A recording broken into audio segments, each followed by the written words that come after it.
अगर किसी साधु पुरुष के पास हो तो वो ज्ञान का रूप धारण करती है, ज्ञान प्रदान करती है। धन अगर धन के पास पहुंच गया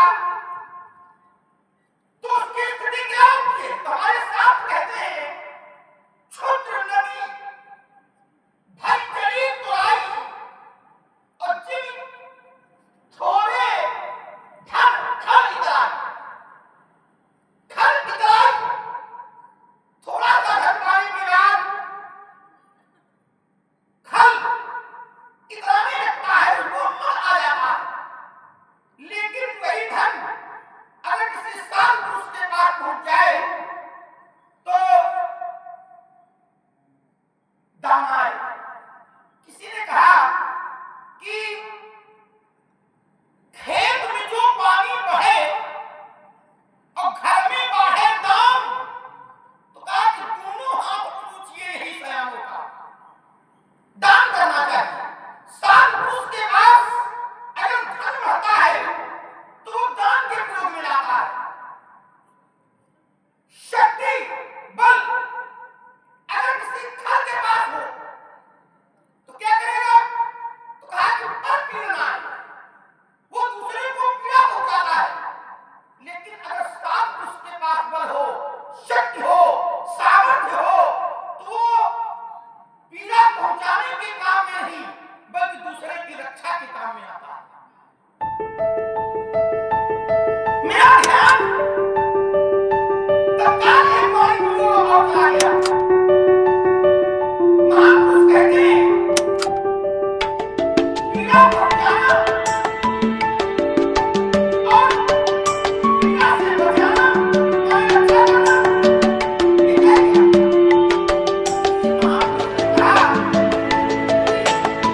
कि सारे गुणों को कहा, ग्रंथों को कहा और अध्ययन किया, उनको अनेक किए, लेकिन एक तत्व जो सार के रूप में मैंने कहा उसको हमने किया।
और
चाहिए।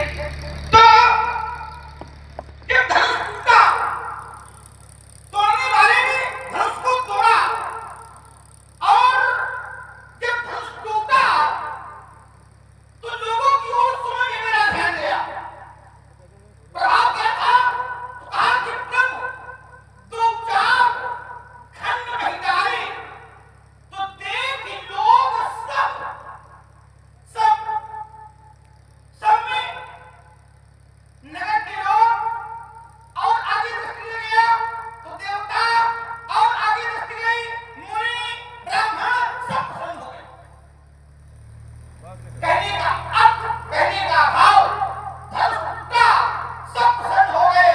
बल का प्रयोग वहां भी किया गया और बल का प्रयोग यहाँ भी हो रहा है, लेकिन यहाँ के बल के प्रयोग से सब दुखी है, सब भयभीत है। और ये भयभीत करना ये साधुओं का काम नहीं है।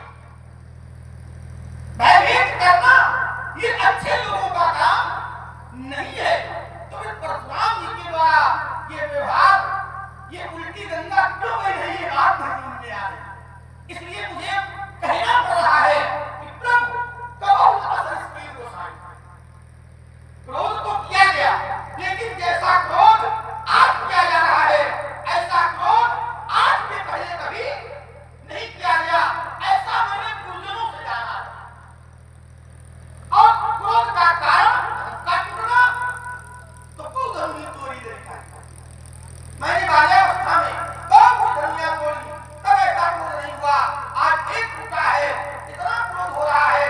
तो क्रोध का एक क्या ममता, और अगर है तो फिर एक पर ममता के हेतु, इसका हेतु क्या है, इसका कारण क्या है?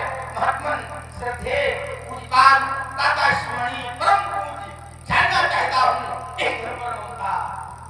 राजकुमार सुमित्रानंद लक्ष्मण, जब मैंने राजा जनक से पूछा कहूं जय जनक धनुष के तोड़ा, तो राजा जनक ने डर के कारण कोई उत्तर नहीं दिया।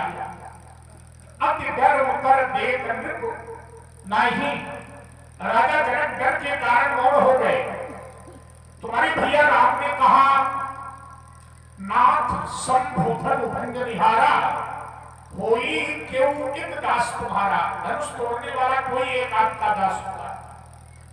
मैंने कहा कि जो है वो दास नहीं, क्योंकि दास और सेवक सेवा धर्म का निरूपण करता है, लेकिन यहाँ शत्रुता का व्यवहार हुआ, इसलिए धनुष तोड़ने वाला हमारा शत्रु है। सुनो राम, जय शिव धन तोड़ा तो सहस बाहु समसोर मोरा, सो बेगाव बिहारी समाजा, और न तुम्हारे जय है सब राजा।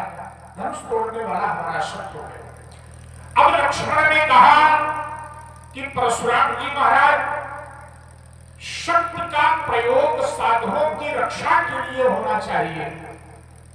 शक्ति का प्रयोग परोपकार के लिए होना चाहिए। शक्ति का प्रयोग धर्म की रक्षा के लिए होना चाहिए। हाँ, होना चाहिए। शक्ति के प्रयोग से धर्म की रक्षा हो, शक्ति के प्रयोग से धर्म की स्थापना हो, शक्ति का प्रयोग दुष्टों पर हो, शक्ति का प्रयोग साधुओं की रक्षा के लिए हो।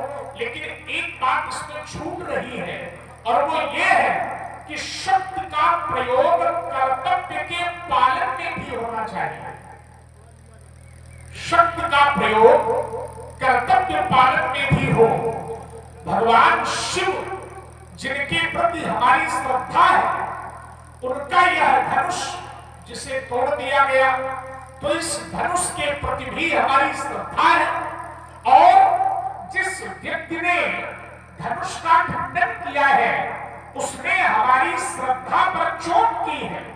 और जब श्रद्धा पर चोट की है, तो जिस व्यक्ति के द्वारा, जिस पुरुष के द्वारा, जिस योद्धा के द्वारा धनुष का खंडन करके हमारी श्रद्धा पर आघात किया गया है, ऐसे व्यक्ति के लिए क्या हमें अपनी शक्ति का प्रयोग नहीं करना चाहिए? करना चाहिए। तभी मैंने कहा सेवक सो जो करे सेवकाई, अरि करनी करी करे लड़ाई। सुनहु राम जे शुभ धनु तोरा सहस बाहु समसोरिपु मोरा। सो बेगाव बिहाई समाजा और धनुष तोड़ने वाले के लिए विकल्प के रूप में सो बेगाव बिहाई समाजा और न तुम्हारे जय हैं सब राजा। इसलिए वहां शक्ति का प्रयोग अपने कर्तव्य और अधिकार के लिए है। शक्ति का प्रयोग देखिए, कर्म धर्म उद्देश्य बराबर क्रिया।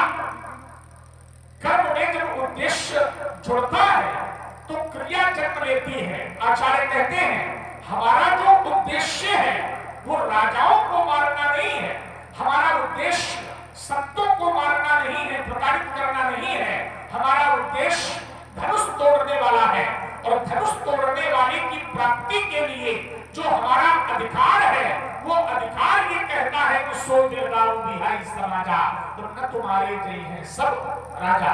ये वैकल्पिक अधिकार है और मैं अपने वैकल्पिक अधिकार का प्रयोग अपने कर्तव्य क्षेत्र में रहकर कर रहा हूं। इसलिए कह रहा हूं सुनो राम जे शुभ धनु तोरा तो सहस बाहु समसोरी मोरा। सो बिरगाऊ बिहाई समाजा और न तुम्हारे जय हैं सब राजा। एक बात तुमने कही हमें कुछ कम अच्छी लगी और वो ये है, तुमने कहा कि धनुष तोड़ने वाले से ज्यादा शक्तिशाली इस समय संसार में कोई नहीं है। इस समय संसार में धनुष तोड़ने वाले से ज्यादा शक्तिशाली कोई और नहीं है। सबसे अधिक बल धनुष तोड़ने वाले के पास है। ऐसा सुनकर मुझे ये लगा कि तुम धनुष तोड़ने वाले के प्रशंसक हो, तुम धनुष तोड़ने वाले के सेवक हो, तुम धनुष तोड़ने वाले के भक्त हो। क्योंकि ऐसी शैली को जब मैंने सुना तो मुझे प्रतीत हुआ कि तुम धनुष तोड़ने वाले के बड़े निकट हो। इसीलिए कह रहे हो कि जितना बल इस समय धनुष तोड़ने वाले के पास है इतना किसी के पास नहीं है। किस बल की बात कर रहे हैं आप? कौन से बल की बात कर रहे हैं? परशुराम के पास तो दो बल है, एक भुजाओं का बल है और एक तपस्या का बल है। परशुराम के पास दोनों बल है, एक भुजाओं का बल और एक तपस्या का बल, तप का बल। और दोनों का हमारे जीवन में समन्वय है, तपस्या के बल का भी और भुजाओं के बल का भी। तो यदि धनुष तोड़ने वाला क्षत्रिय है तो उसके पास भुजबल होगा, अगर धनुष तोड़ने वाला ब्राह्मण है तो उसके पास तपबल होगा। लेकिन परशुराम तो ब्राह्मण भी है और परशुराम क्षत्रिय भी है। परशुराम के पास ब्राह्मण बल भी है और परशुराम के पास छात्र बल भी है। तो जब दोनों बलों का समन्वय हमारे पास है, शास्त्र बल भी है और शस्त्र बल भी है, शास्त्रों का भी बल है, इदम ब्राह्मणम इदम छात्रम शापादम शरादपि, तो तपस्या का बल भी है और भुजाओं का बल भी है। तो ये क्या विचार कर तुमने कहा, ऐसा कौन सा मापदंड तुमने बनाया कि धनुष तोड़ने वाले के पास सर्वाधिक बल है? यद्यपि मैं अभी इस विषय को स्वीकार नहीं कर सकता, मैं किसी भी स्थिति में इसे स्वीकार नहीं कर सकता और मैं नहीं करूंगा जब तक मैं स्वयं परीक्षण नहीं कर लेता। लेकिन तुम्हारी प्रस्तुति पर मेरा एक आरोप है कि ऐसा कहना उचित नहीं है। तुमने कहा एक बार तुम्हारे गुरुदेव विश्वामित्र ने एक बार वशिष्ठ के समक्ष कहा था, धिक परम क्षत्रिय परम ब्रह्म तेजो परम परम एकेन ब्रह्म दंडेन सर्वास्त्राणि हतानि में। एकेन ब्रह्म दंडेन, जो ब्रह्म बल है वो तो सभी बलों में श्रेष्ठ है, जो तप बल है वो तो सभी बलों में श्रेष्ठ है। तो अब मैं ये विचार करने लगा कि क्या धनुष तोड़ने वाले के पास तपबल भी है? क्या धनुष तोड़ने वाले के पास तपबल भी है? और यदि है तो उसके तप बल पर मैं विचार करूंगा। कि उसने तपस्या के बल से धनुष का खंडन किया है या भुजबल से धनुष का खंडन किया है या उसके पास तपबल है या नहीं है, इन बातों पर मैं विचार करूंगा। वार्ता होते होते कहीं न कहीं कोई निर्णय अवश्य मिलेगा, लेकिन केवल यह कह देना कि धनुष तोड़ने वाले के पास सर्वाधिक बल है, इस बात पर मुझे विचार करना पड़ा। इसलिए इस पर लक्ष्मण के द्वारा भी पुनर्विचार हो। क्यों?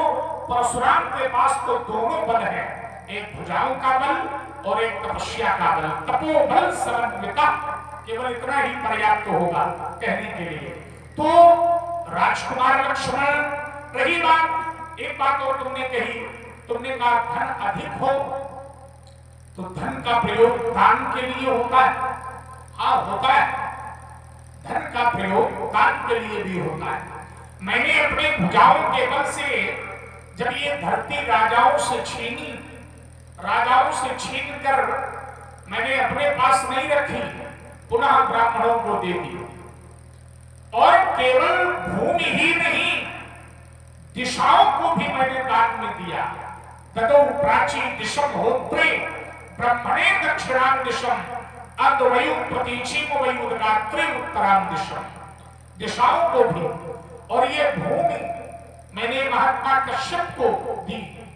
तो दान का प्रभाव, दान तो ब्राह्मणों के अधिकार क्षेत्र में है, लेना भी और देना भी, और हमारे जीवन में रहा भी। लेकिन आज यहाँ दान की और इस प्रकार के धर्म की कोई भी विशेष आवश्यकता मुझे अपने चरित्र के अनुसार नहीं दिखाई पड़ रही, क्योंकि मेरी श्रद्धा जिस आयु पर थी उस आयु का विघटन, खंडन तोड़ने वाले ने किया, इसलिए मैं उसका विरोध कर रहा हूं। रही बात ममता की, तो मेरी ममता धनुष के प्रति नहीं है, धनुष के प्रति मेरी श्रद्धा है। हाँ, ये कह सकते हो कि भगवान शंकर के प्रति ममता है। भगवान शंकर मेरे हैं, भगवान शंकर मेरे हैं, और भक्त का ये कर्तव्य है कि वो भगवान को मेरा कहे। यद्यपि कुछ भक्तों ने ये भी कहा कि सबके हैं, लेकिन भक्त की जो अनन्यता है, एक शब्द है अनन्य, तो अनन्यता के आधार पर भक्त कह सकता है विश्वनाथ ममनाथ पुरारी, लेकिन त्रिभुवन महिमा विदित तुम्हारी। त्रिभुवन में आपकी महिमा विदित है, लेकिन आप तो विश्वनाथ मम है ना, तो वहां ममत्व का भाव परमात्मा के प्रति हो सकता है, भगवान के प्रति हो सकता है, लेकिन धनुष के प्रति ममत्व का भाव नहीं है। धनुष श्रद्धा हो सकती है, आस्था हो सकती है, भगवान शिव का है इसलिए समर्पण हो सकता है, पूज्य हो सकता है, और उसी आधार पर मैं कह रहा हूं, सुनो राम के शिव धनु तोरा सहस बाहु संसोरी मुरा सोटे गाल बिहाई समाजा, और न तुम्हारे जय हैं सब राजा। अस्तु पुनर्विचार किया जाए, संभाल कर नहीं बोलते हो, बच्चे हो, दशरथ के लड़के हो, संभाल कर बोलिए। धनु ही शब्द पुरारी धनु विदित सकल संसार। चलिए महाराज, विचारों का द्वंद्व और आवश्यकता के विनिमय किए विचारों में आदान प्रदान करने की है। आपने कहा कि भक्त कहता है कि भगवान मेरे, और कौन भक्त कहता है? तो बोले जो अनन्य भक्त होता है। अब मेरी बात यही से अगर जुड़ जाए तो जो अनन्य होता है तो वो संसार से विरोध नहीं करता,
चाहते हैं, किसी से प्रेम करते हैं और कोई सीधे बुराई करे, ये हमारी श्रद्धा पर चोट है।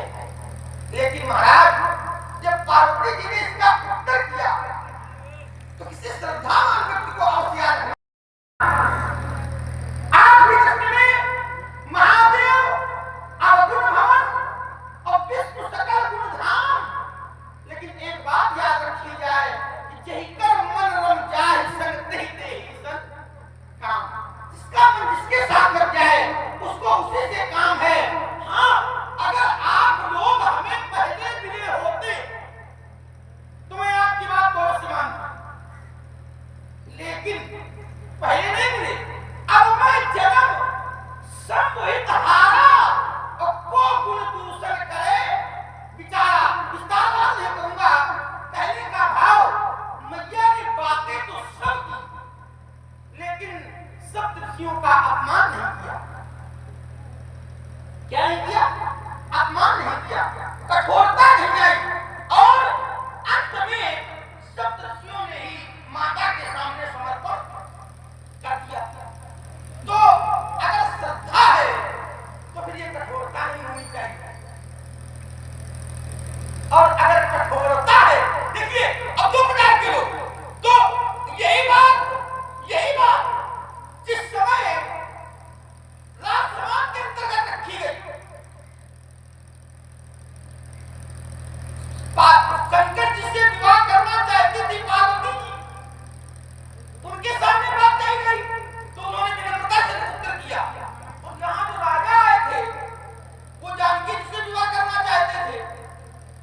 कुछ लोगों ने कहा कि जानकी जी के लिए वर तो अमुक है, अमुक ही इनके लायक वर है। तो दुष्ट लोगों ने कहा, ए तोरे धनुष चांद नहीं सरई और जीवित हमें कुंवर को बरई। एक बार कालो किल हो सिहित समर जितब हम सो। ध्यान देना, दुष्टों की अपनी भाषा है और संतों की अपनी भाषा है।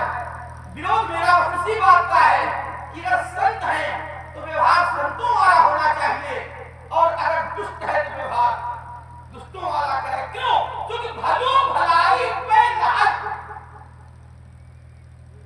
लहाई बिचारी नीत, सुधा सराही अमरता और गरल सराही मीत। यदि अमृत की प्रशंसा होती है तो प्रशंसा किसकी भी होती है, लेकिन कब?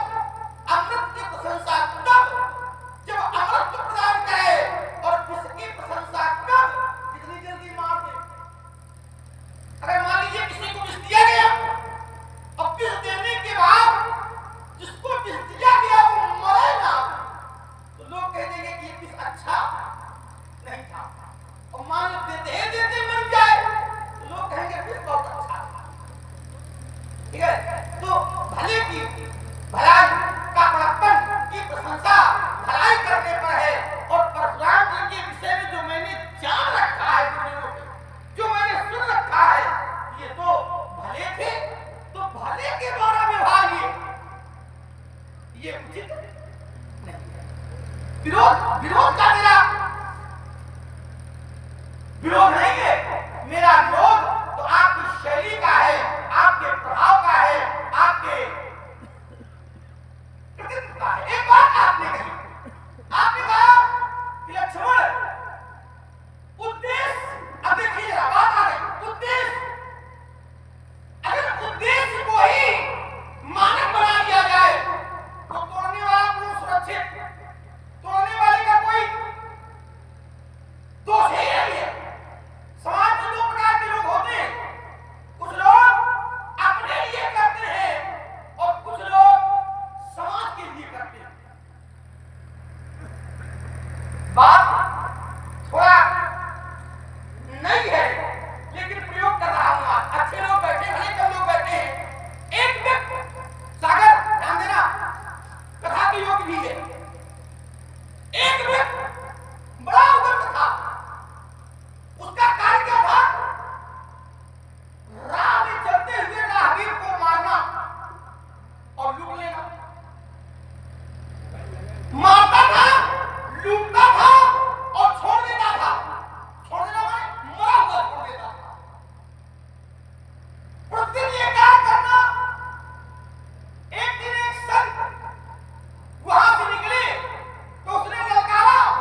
लेकिन अपने शत्रुता के कारण अगर कोई किसी एक को मारता है तो उसे कारावास मिलता है।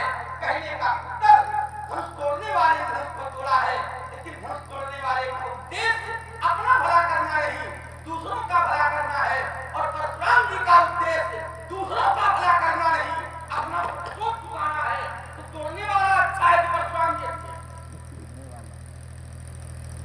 काहे माता को अच्छा इनका उद्देश्य है, और तोड़ने वाले का उद्देश्य तो मांस की कढ़ाई प्रदान करती है। तोड़ने वाले ने धनुष को तोड़ा, तो कैसे तोड़ा? तो गुरु जी ने कहा था उद्धव राम भंजो भव जावा, और धनुष को तोड़ करके मेंटो पाप जनक पर दावा। जनक के कष्टों को दूर करो। धनुष तोड़ने वाले ने धनुष को तोड़ करके जनक के कष्टों को ही नहीं, जानकी जी के कष्टों को दूर किया है, माता जी के कष्टों को दूर किया है, पिताजी के कष्टों को दूर किया है, ब्राह्मणों के कष्टों को दूर किया है, देवताओं के कष्टों को संसार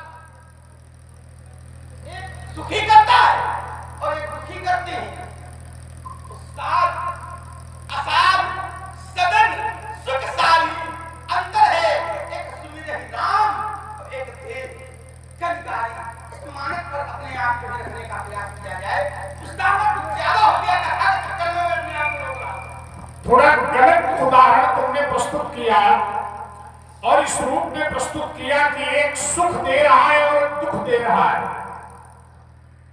धनुष तोड़ने वाला सुख दे रहा है और परशुराम दुख दे रहे हैं, ये थोड़ा ठीक नहीं लग रहा है। परशुराम दुख दे नहीं रहे हैं, ये कहीं कोई साक्ष्य इसका नहीं होगा कि परशुराम दुख दे रहे हैं। परशुराम दुख दे नहीं रहे हैं, अपितु परशुराम के द्वारा किए गए क्रोध के कारण सभी डरे हुए हैं, और वो क्रोध परशुराम का धर्म है, क्योंकि ये परशुराम की प्रकृति है। सिंध की दहाड़ से अगर गांव के लोग डर जाए या सिंध की दहाड़ से कोई भयभीत हो जाए तो इसमें सिंध का क्या दोष है? सिंध का कोई दोष नहीं, सिंध का अपना स्वभाव है और छोटे से बच्चे का अपना स्वभाव। तुम कह रहे हो कि एक सुखी कर रहा है और एक दुखी कर रहा है, तो परशुराम दुखी कर नहीं रहे हैं, इसका कोई साक्ष्य नहीं है, कहीं भी कोई साक्ष्य नहीं। और लक्ष्मण ने भावावेश में जो अपनी बात कही कि धनुष तोड़ने वाले ने जो कार्य किया वो संसार की भलाई के लिए किया है। संसार, देखिए एक फिर मैं प्रमाण दे रहा हूं, तुमने कहा कि क्रिया का परिणाम नहीं मिलता है, परिणाम उद्देश्य का मिलता है, परिणाम दोनों का मिलता है, क्रिया का भी और उद्देश्य का भी। मंदिर बनवाना ये धर्म का कार्य है, मंदिर बनवाना ये धर्म का कार्य है, यज्ञ करवाना ये धर्म का कार्य है, पेड़शाला बनवाना ये धर्म का कार्य है। हम खूब जानते हैं और खूब मानते हैं, अगर कोई व्यक्ति मंदिर बनवा रहा है तो मंदिर बनवाना ये धर्म का कार्य है। लेकिन अगर कोई चोरी करके मंदिर बनवावे, अगर कोई व्यक्ति किसी के यहाँ का धन चुरा कर और फिर मंदिर बनवावे, तो किसी ने आचार्य से पूछा, आचार्य शंकर से, कि इसका क्या परिणाम मिलेगा, तो उन्होंने कहा कि दो परिणाम उसे अलग अलग मिलेंगे। एक परिणाम उसे चोरी करने का अलग मिलेगा और एक परिणाम उसे मंदिर बनवाने का अलग मिलेगा। फिर वहां उद्देश्य का परिणाम अलग है और क्रिया का परिणाम अलग है, पृथक है। तो धर्म अच्छा है, धर्म का परिणाम अच्छा है, धर्म का उद्देश्य अच्छा है। धनुष तोड़ने वाले ने गुरु आज्ञा का पालन किया, ये अच्छा है, गुरु आदेश का पालन किया, लेकिन अच्छा है। लेकिन आदेश का पालन करने में भी अगर महत्वाकांक्षा की वृद्धि हो जाती है तो उस आज्ञा पालन में भी कहीं न कहीं कोई दोष जन्म ले लेता है। इसलिए मैंने कहा सेवक सो जो करे सेवकाई, अरे करनी कर करे लड़ाई, वृद्धि महत्वाकांक्षा की वृद्धि हो जाने में वहीं पर दोष जन्म ले लेता है। और इसीलिए मैंने कहा सुनो राम, जय शिव धन तोरा तो सहस बाहु संसोरी मोरा, सो बिलगाऊ बिहाई समाजा और न तुम्हारे जय हैं सब राजा। हाँ, ध्यान दें, बड़ा ही सुंदर आप लोग संवाद सुन रहे हैं। दोनों ही विद्वान कलाकार हैं, विद्वान पात्र हैं और प्रभावित हुए हैं श्री बांके बिहारी रामलीला नाट्य मंच, जिसके प्रोप्राइटर श्री राघव मिश्रा। आपके द्वारा 50 पुष्प मुद्राएं भार्गव श्री परशुराम जी के चरणों पे और 50 पुष्प मुद्राएं श्री लखनलाल जी के चरणों पे प्रदान है। कोट कोट साधुवाद है, धन्यवाद है, बड़ी सुंदर संवाद है, बड़ी अच्छी समाज है। आप लोग ध्यान से सुने और दोनों ही पात्रों का। चलिए थोड़े वक्त में, थोड़े शब्दों में मैं फिर अपनी बात कहकर रुक रहा हूं। लक्ष्मण ने कहा कि परशुराम की माता पार्वती की श्रद्धा पर चोट हुई तो माता पार्वती ने विरोध नहीं किया। अनन्यता माता पार्वती में है, भगवान शंकर से वो प्रेम करती हैं, लेकिन जब श्रद्धा पर चोट हुई तो माता पार्वती ने क्रोध नहीं किया। माता पार्वती तो इतना क्रोध करती है बेटा कि वो कालरात्रि बन जाती हैं, काली बन जाती हैं। जो श्रद्धा है वही क्रांति का रूप ले लेती है। और तुम कहते हो कि माता पार्वती क्रोध नहीं करती। वही माता पार्वती जो प्रथम शैलपुत्री है, द्वितीयम ब्रह्मचारिणी, तृतीयम चंद्रघंटेत कूष्मांडेत चतुर्थकम, पंचमम स्कंदवाटेति, षष्ठमम कात्यायनीत च, तो सप्तमम कालरात्रि। वही श्रद्धा कालरात्रि के रूप में बदल जाती है। और एक बात, श्रद्धा का कोई सिद्धांत नहीं होता। श्रद्धा भक्त के हृदय भाव पर निर्भर करती है। जैसी भक्त की श्रद्धा होती है तो श्रद्धा हृदय का विषय है। तुमको मैया पार्वती याद आ गई, अच्छी बात है, अच्छा लगा कि माता पार्वती की श्रद्धा पर जब चोट हुई सप्तऋषियों ने की तो उन्होंने सप्तऋषियों से कठोर वचन नहीं कहे। चलो शिव परिवार का एक उदाहरण मैं दे रहा हूं, माता पार्वती का उदाहरण तुमने दिया। यद्यपि सप्तऋषियों ने श्रद्धा पर चोट की, लेकिन सप्तऋषि होने के कारण माता पार्वती ने विरोध नहीं किया। प्रेम परीक्षा के रूप में वो सफल हुई। अब देखिए जरा, वही नंदी बाबा को ले लीजिए। जब नंदी बाबा की श्रद्धा पर चोट हुई तो क्या नंदी बाबा ने हाथ जोड़े? नंदी बाबा ने प्रजापति दक्ष को शाप दे दिया कि जाओ, जिस मुख से तुम हमारे भगवान की निंदा कर रहे हो तुम्हारा मुख ही नष्ट हो जाए, तुम्हारा मुख ही समाप्त हो जाए। और नंदी बाबा ने शाप देकर अपने वचन को भी प्रमाणित करवा दिया। भगवान शंकर के द्वारा भेजे गए भगवान शिव की प्रतिमूर्ति वीरभद्र ने दक्ष के यज्ञ को नष्ट कर दिया और दक्ष के सिर को नोच कर और अग्निकुंड में स्वाहा कर दिया। तो ये श्रद्धा का विषय है। श्रद्धा प्रत्येक व्यक्ति की स्वाभाविक प्रकृति के आधार पर प्रमाणित होती है। लक्ष्मण की जो श्रद्धा है वो लक्ष्मण की प्रकृति के आधार पर है। परशुराम की जो श्रद्धा है वो परशुराम की प्रकृति के आधार पर है। और आप लोग जो बैठे हैं, आप लोगों की श्रद्धा आपकी प्रकृति के आधार पर है। प्रत्येक व्यक्ति प्रकृति के वशीभूत होकर ही अपनी श्रद्धा और अपने गुण और अपने अधिकारों का पोषण करता है। तो श्रद्धा का कोई सिद्धांत थोड़ी है। श्रद्धा तो हृदय के भाव पर निर्भर करती है। शास्त्र में प्रमाण मिलता है, प्रविशति हृदयेषां भक्ति सूत्रोपनद्धः, भक्ति सूत्रोपनद्धः। भक्ति हृदय का विषय है, श्रद्धा हृदय का विषय है और श्रद्धा का निवास भी हृदय है। तो प्रत्येक व्यक्ति के हृदय के आधार पर श्रद्धा निवास करती है। धनुष तोड़ने वाले ने धनुष का खंडन किया तो हमारी श्रद्धा पर चोट हुई।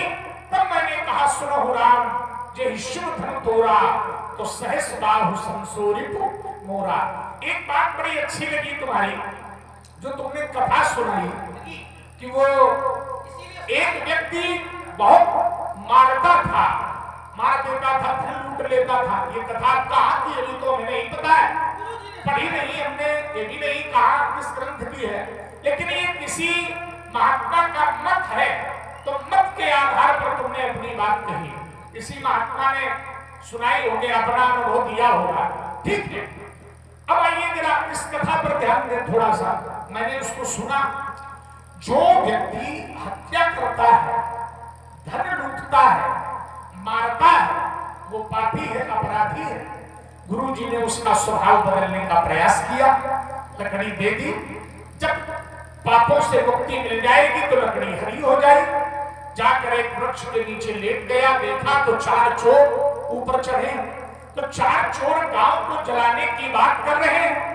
तो 4 चोरों के द्वारा जब गांव को जलाने की बात सुनी उसने, तो उसने कहा कि अब हम अपने पूर्व स्वभाव में आवे।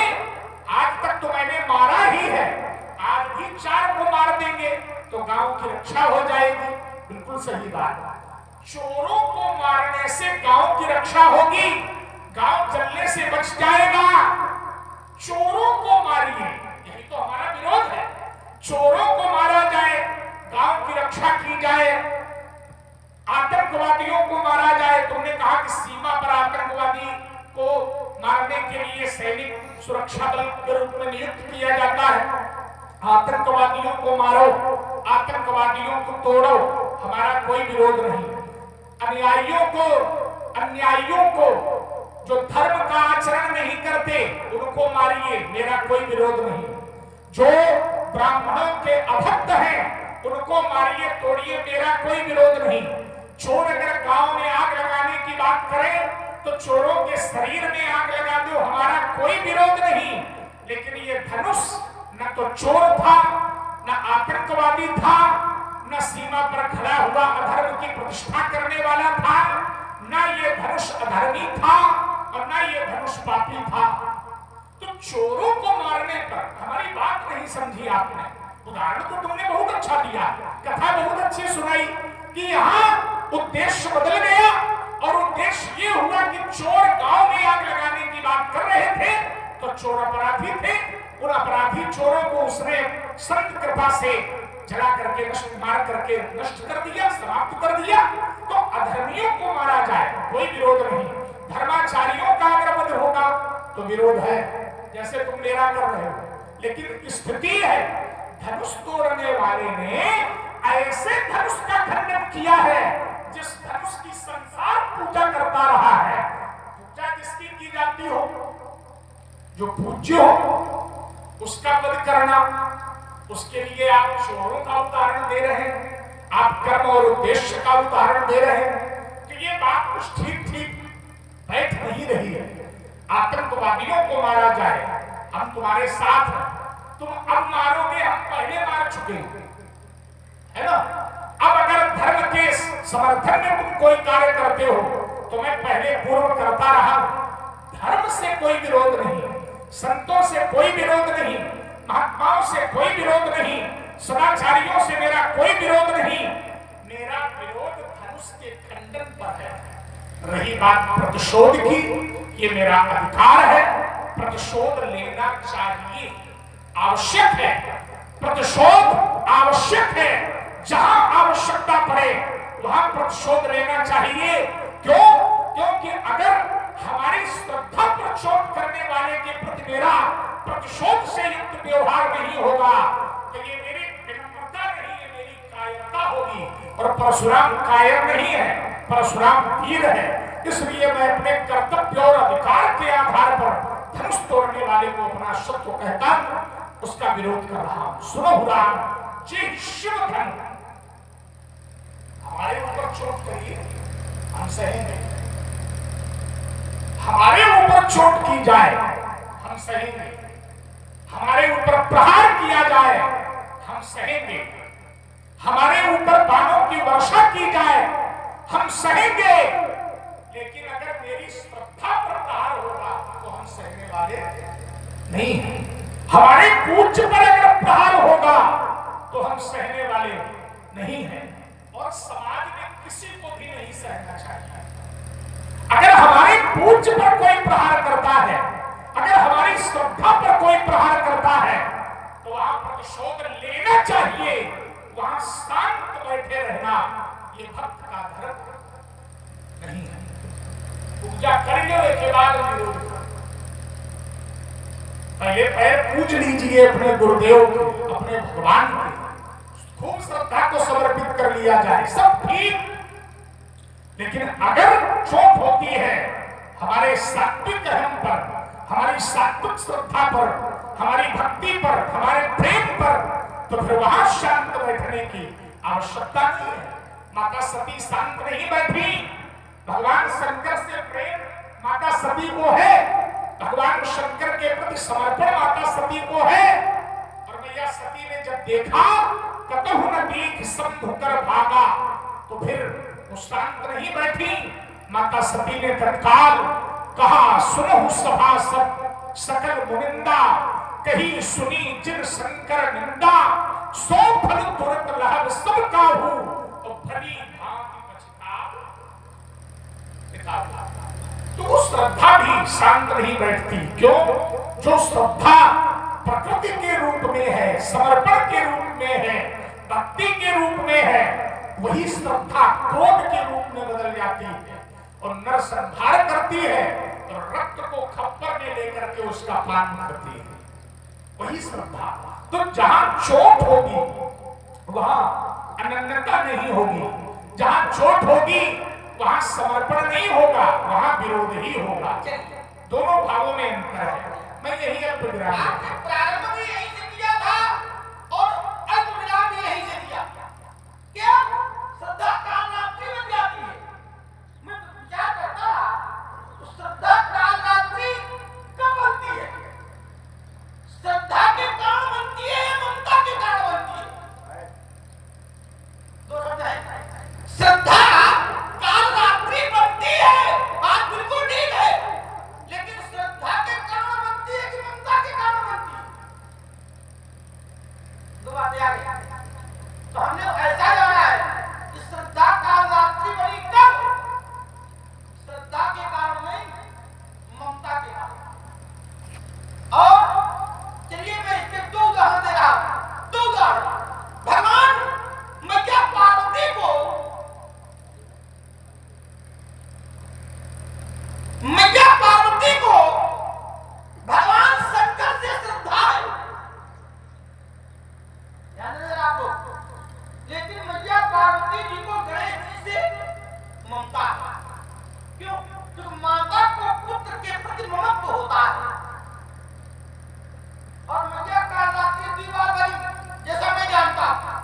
तीसरी बार होता है परशुराम जी ज्यादा बार बनी, लेकिन मेरे संज्ञान में 2 बार। कैसे?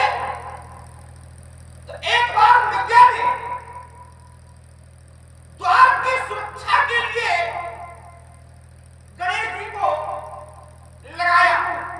यद्यपि उनका नाम विनायक था, विनायक को लगाया और भोले बाबा आ गए।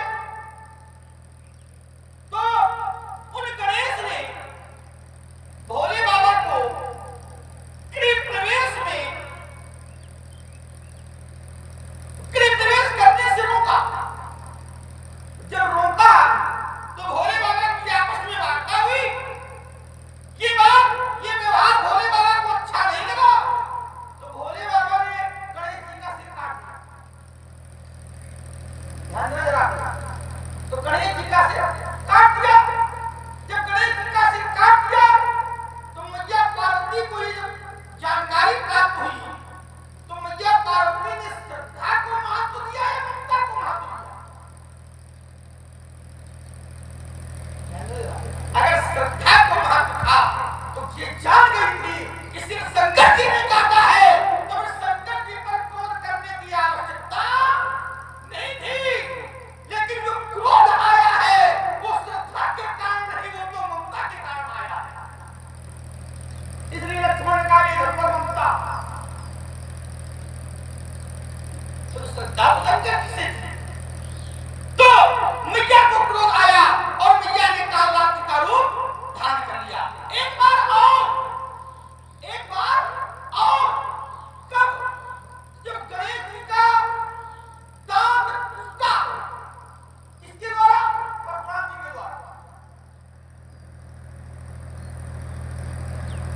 देखो जरा, तो वहां पर पुत्र को महत्व दिया गया, श्रद्धा के विश्वास, जिस पर श्रद्धा थी उनके शिष्य को नहीं।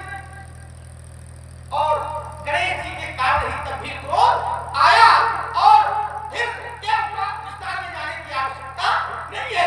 तो क्रोध श्रद्धा के कारण नहीं, क्रोध ममता के कारण आया है। और जो ये ममता है ये अच्छी नहीं है।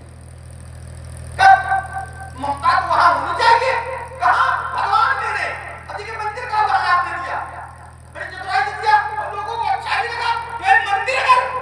लेकिन अब ध्यान दिया जाए, मंदिर भी कभी कभी गिराया जाता है। ध्यान दे, अब मैं अपनी बात लगा दूंगा। मंदिर बना है और राजमार्ग निकलना है, मेरे शब्द तक पहुंचा जाए, तो मंदिर तो गिरा दिया जाता है, लेकिन मंदिर की जो मूर्ति है उसे सुरक्षित रख लिया जाता है। उस मंदिर के बदले दूसरा मंदिर बनाया जाता है और मूर्ति वहीं स्थापित की जाती है। तो लोग कहते हैं कि मंदिर बन गया और मूर्ति रखी है, मतलब मूर्ति को कोई क्षति न पहुंचे, मंदिर तो बन जाएगा।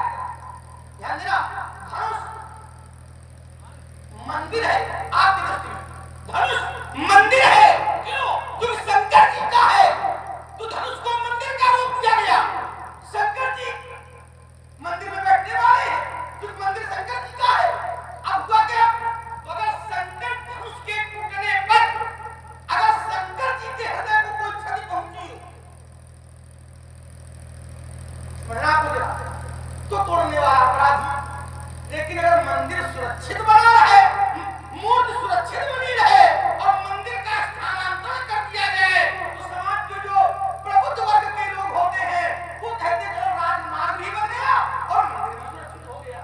लेकिन कुछ और होता है, उनको ले जाना किसी बात नहीं, बोले पूजा महीने में पूजा करने का एक दो दिन में जाए, जल चढ़ाने एक दो दिन में जाए और मंदिर तोड़ने में राजमार्ग रोकना प्रारंभ कर दे। जैसे धनुष यहाँ रखा रहा, परशुराम जी एक दो दिन देखने में आए सुरक्षित है कि कैसा, और टूट गया, पड़ताल के घूम रहे हैं। अब कहने का भाव कि मंदिर पर चोट, मूर्ति पर चोट नहीं है। और आपने सती जी का उदाहरण दिया, बस उसी से जोड़ लीजिए। सती जी जब दक्ष यज्ञ में गई थी तो भोले बाबा ने कहा था वहां तुम्हारा जाना अच्छा नहीं है। ईमानदारी ये है कि वो मंदिर के लिए मूर्ति को कष्टित करके गई थी, पिता के लिए गई थी, माता के लिए गई थी, और अपने स्वामी की बात को नहीं माना था। तो अगर श्रद्धा स्वामी पर है, ममता परिवार पर है, तो अगर ममता के कारण श्रद्धा पर चोट हो गई तो ठीक नहीं। एक पत्नी के लिए उसका पति सब कुछ है, ध्यान देना। अगर बेटों के लिए पति का तिरस्कार किया जाएगा तो याद कर लिया जाए, ये बेटे का तिरस्कार करेंगे, पति ही साथ देगा, कोई धोखा देने वाला बात नहीं आगे। श्रद्धा के कारण या ममता के कारण, दो शक्ति, मैंने दिया ममता और आपने दिया श्रद्धा। आगे जरा एक बात और आप किया गया निकल करके, आपने कहा लक्ष्मण जय हो बढ़िया, आपने कहा लक्ष्मण चोरों को बहुत अच्छा जोड़ा आपने, वो आतंकवादियों को मारा जाए, चोरों को मारा जाए चलेगा, लेकिन देखिए वहां शब्द चोर है, क्या है? चोर है। और वो लेकिन चोरों को मारा क्यों गया? क्योंकि वो घर को जलाने जा रहे, नगर को जलाने जा रहे, अर्थात नगर को कष्ट में डालने के लिए जा रहे। और यहाँ जो ये लोग दुखी थे किससे थे? धनुष टूट नहीं रहा, धनुष कैसे टूटेगा? तो धनुष के कारण ये लोग दुखी थे, चोरों के कारण वो लोग दुखी होने वाले थे, तो तोड़ने वाले जैसे। और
है अधिकार। ठीक है ना? अगर है तो ये गलत है और हमें लगता है इस पर पते से देखिए बहुत अच्छा लिया। एक उदाहरण और दूंगा इसी में। आपने कहा कि आतंकवादियों को मारा जाए। अब ध्यान देना जरा, पिता अगर कुमार में जा रहा है और पुत्र को आदेश दे रहा है मेरा सहयोग करो, तो आप बताओ पुत्र को करना चाहिए कि नहीं करना चाहिए? देखिए पुत्र के लिए धर्म संकट है। एक पिता ने अंकित कार्य किया, बुढ़ापा अंकित कार्य व्यवहार करने के कारण श्राप से बुढ़ापा मिला और जब बुढ़ापा मिला तो बड़ा दुखी हो गया। क्यों? जो उसने व्यसनों का सुख भोगने की भी तृप्ति नहीं हुई पिता तो उसने कहा कि अभी संसार में है, अभी हमने सब भोग भोगा नहीं है, तो मैं भोग भोगना चाहता। तो श्राप देने वाले ने ये कहा कि अगर तुमको कोई पुत्र अपनी जवानी दे दे तो तुम व्यसन भोग सकते हो, लेकिन सिद्धांत ये है कि तुम्हारा पुत्र कोई जवानी दे या कोई जवानी दे पुत्र। तो उसने कई पुत्रों से कहा कि उनको जवानी दो। अब देखिए जरा आजकल के तो पुत्रों ने मना कर दिया, कुछ पुत्रों ने मना कर दिया, जैसे माता को मारने के लिए भी कुछ पुत्रों ने मना कर दिया, तो जवानी देने से भी कुछ पुत्रों ने मना कर दिया। लेकिन जो सबसे छोटा वाला पुत्र था उसने कहा पिताजी अगर आप न होते तो ये शरीर मेरा न होता, तो जो शरीर आपका दिया हुआ है तो मैं अपनी जवानी आपको देता हूं। और पिता ने कहा कि मैं व्यसनों को भोगना चाहता हूं। व्यसन को भोगना ये अच्छा काम नहीं है, ध्यान देना। तो लेकिन दिया, और जब दिया तो पिता की आज्ञा के कारण उस पुत्र को कोई भी पाप नहीं लगा। प्रमाण तने ययाति यौवन गयो, लेकिन पितु आज्ञा अध आयस।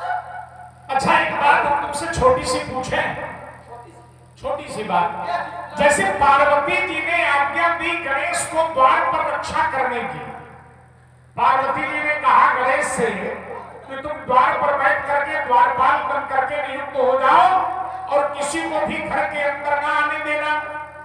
तो गणेश जी ने शंकर जी को रोक दिया। आप समझना जरा, गणेश जी ने शंकर जी को रोक दिया और शंकर जी ने क्या किया?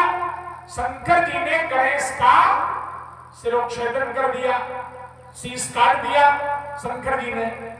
तो यहां पर दो पक्ष बन गए, एक मात्राज्ञा का पक्ष है और एक पिता का पक्ष है।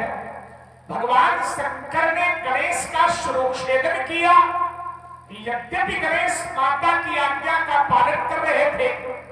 तो जब माता की आज्ञा का पालन गणेश कर रहे थे तो गणेश तो अपने धर्म पर अडिग थे, लेकिन भगवान शंकर ने यह जानते हुए भी कि गणेश ने बताया कि मैं अपनी माता के आदेश पर द्वारपाल बनकर बैठा हूं और ये मैया का आदेश है कि कोई भी व्यक्ति घर के अंदर प्रवेश न करे और इसलिए मैं रोक रहा हूं, तब भी भगवान शंकर ने गणेश का वध कर दिया। तो आखिर यहाँ शिव का पक्ष निम्न है या पार्वती जी का या गणेश जी का पक्ष निम्न? यहाँ पर दोष किस पर लग रहा है? किसी पर नहीं लगाऊंगा। नहीं तो देखिए ऐसे नहीं बनेगा कि तुम किसी पर लगाओगे नहीं, लेकिन पक्ष की बात तो करनी पड़ेगी ना भाई। आज्ञा का पालन गणेश ने किया और फिर भी शंकर जी ने शिरोच्छेदन किया, तो आखिरकार इसका कारण क्या था? आज्ञा का पालन, अपने विवेक से मैं उत्तर कर दूंगा। आज्ञा का पालन करना ये धर्म है। मैंने पूर्व में कहा था आज्ञा का पालन करना ये धर्म है, लेकिन आज्ञा के पालन में यदि महत्वाकांक्षा बढ़ जाए तो वही दोष।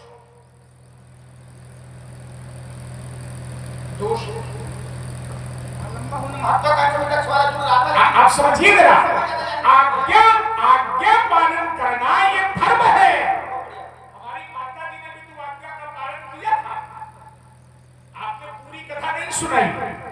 परशुराम को तो बाद में आज्ञा मिली, माता जी को आज्ञा पहले मिली कि जाओ अग्निहोत्र के लिए जल लेकर आओ। एकदा रेणुकायाम गंगायाम पद्ममालिनाम, शास्त्र कहता।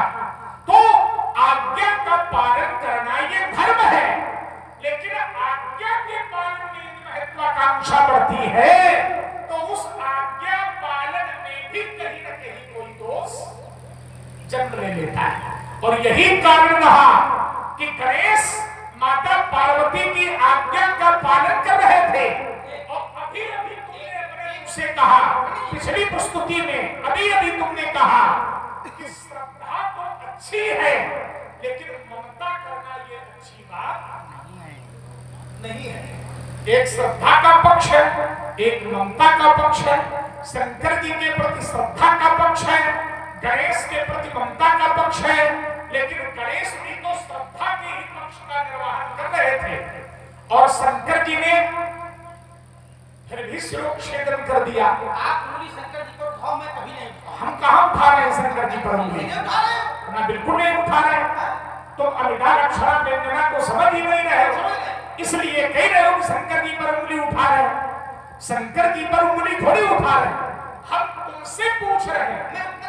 जब माता जी के आदेश का अनुपालन गणेश ने किया तो शंकर जी ने फिर भी गणेश का शिरोच्छेदन कर दिया। और इसका उत्तर भी कर रहा हूं कि महत्वाकांक्षा की अतिवृत्ति हो जाना भी आज्ञा पालन में दोष बन जाता है। तो भले ही धनुष तोड़ने वाले ने गुरुदेव के आज्ञा का पालन किया हो, गुरुदेव के आदेश का पालन किया हो, लेकिन फिर भी मेरे दुष्ट में महत्वाकांक्षा की वृद्धि हुई। धनुष को तोड़कर धरती पर फेंक दिया गया, जिस धनुष की सारा संसार पूजा करता रहा। इसलिए मैंने कहा शिव धन तोड़ा तो सहस बाहु संसोरित। एक बात और थोड़ा ध्यान से समझ लो, एक बात बहुत अच्छी तरह। अब ये मत कहना कि राजमार्ग बनने के लिए मंदिरों को तोड़वा दिया जाता है। ये हमने सुना है बहुत ध्यान से। मंदिर को तोड़वा दिया जाता है। अब ये योगी का शासन है, राजमार्ग की दिशा बदल जाएगी लेकिन मंदिर नहीं टूटेगा। राजमार्ग की दिशा बदल दी जाएगी। अगर सिंहासन पर कोई शासक धर्माचारी बैठा है, अगर किसी जो राजा धर्मज्ञ है, वो राजमार्ग की दिशा को तो बदल देगा लेकिन मंदिर को सुरक्षित रखेगा। मंदिर को भी सुरक्षित रखेगा और मूर्ति को भी सुरक्षित रखेगा। हमारे यहाँ शास्त्र ये आदेश नहीं देता कि राजमार्ग के लिए किसी मंदिर को तोड़वा दिया जाए। ये तो सब बनावटी बातें तुम कर रहे हो। ये बात बनावटी हो और उसका तथ्य हो, दोनों बातों में अंतर होता है, दोनों बातों में भेद होता है। इसलिए मंदिर के लिए राजमार्ग अपनी जगह है, मंदिर अपनी जगह है। राजमार्ग की दिशा को थोड़ा सा परिवर्तित करके लक्ष्य तक पहुंचा दिया जाता है, लेकिन मंदिर पर कोई भी आंच नहीं आती है। राजा का ये धर्म है और राजा जो धर्मज्ञ है वो यही करता है। अच्छा, अगर मान भी लिया जाए, ऐसे मान लीजिए तुमने कहा कि मंदिर तोड़वा दिया जाता है और मूर्ति को सुरक्षित कर लिया जाता है। धनुष है मंदिर, धनुष है मंदिर और शंकर जी है मूर्ति। देखिए एक बात मैं फिर कहूं, जो कुशल शासक है वो मंदिर को भी सुरक्षित रखेगा और मूर्ति को भी सुरक्षित रखेगा। दोनों पर कोई आंच नहीं आएगी, मंदिर पर भी और मूर्ति पर भी। भगवान शिव का मंदिर है तो मंदिर भी सुरक्षित बना रहे और मूर्ति भी सुरक्षित बनी रहे। किसी व्यक्ति का आप घर नष्ट कर दें, तुमने कहा राजमार्ग के लिए, ध्यान देना, उस व्यक्ति का आप घर नष्ट कर दें और तुमने कहा कि उसको दूसरी जगह घर दे दिया जाए, ध्यान देना। तो पहली बात तो ये है कि दूसरी जगह घर फिर मिलना चाहिए, अभी मिला नहीं। शंकर जी से जब तुमने जोड़ा लेकिन वो जुड़ नहीं रहा, क्योंकि धनुष और शंकर जी तो मूर्ति और मंदिर दोनों बातों में अंतर है। इसलिए इन कथनों के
ये अपना अपना अधिकार है, गलत ये अधिकार है।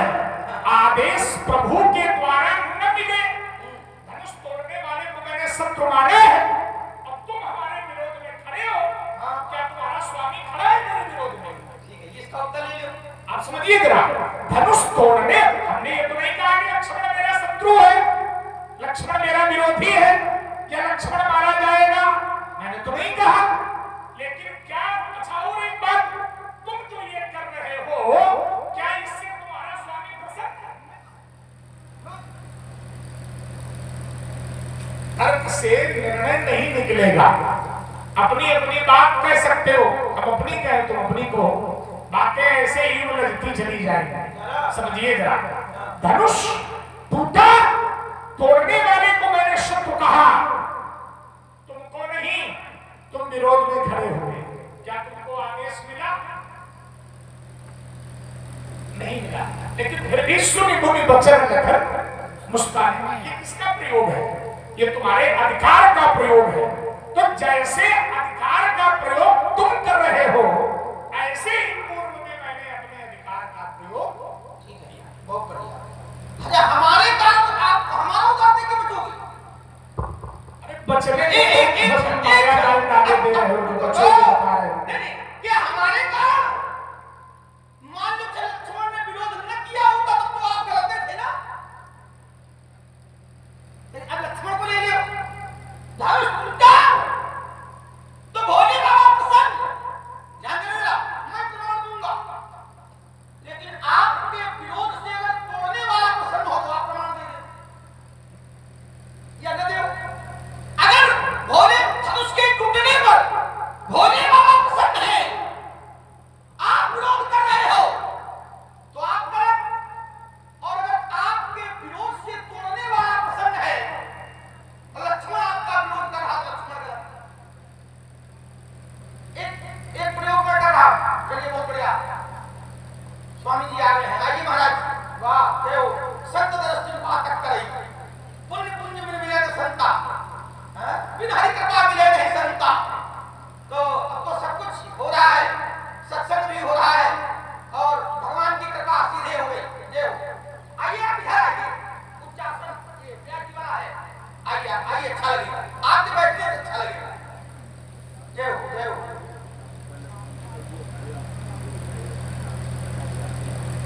बोलो जरा, देखिए, संत हृदय में मनुष्य समाना।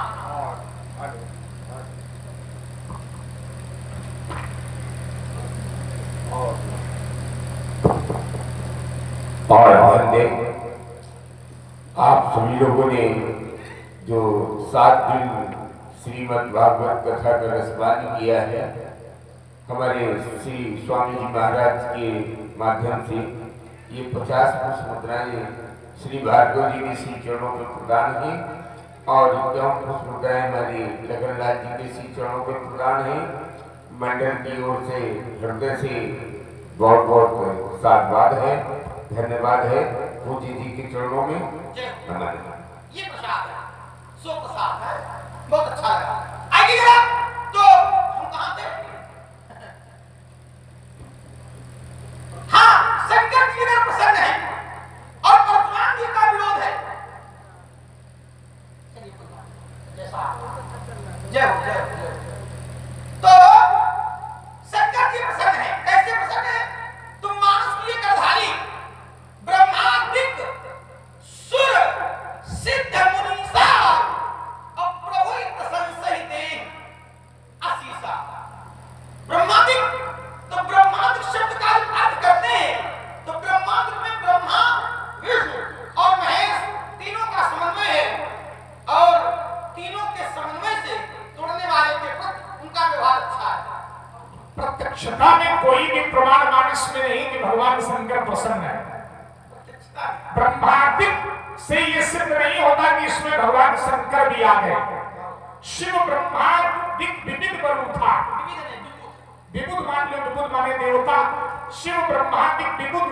अगर ब्रह्मादिक में शिव है तो विष्णु शब्द अलग से जोड़ने की आवश्यकता नहीं, तो ये आवश्यक नहीं। ब्रह्मादिक रही बात मानस में, तो कहीं विष्णु की प्रसन्नता का प्रत्यक्ष उदाहरण मानस में नहीं मिलेगा। यहाँ तक कई अवसर सुंदर भंगा या परशुराम के विरोध तक या परशुराम की उपस्थिति तक शिव की प्रसन्नता का कोई प्रमाण नहीं। एक बात मैंने कही थी कि क्या तुम्हारे इस कार्य से तुम्हारा धनुष तोड़ने वाला प्रसन्न है?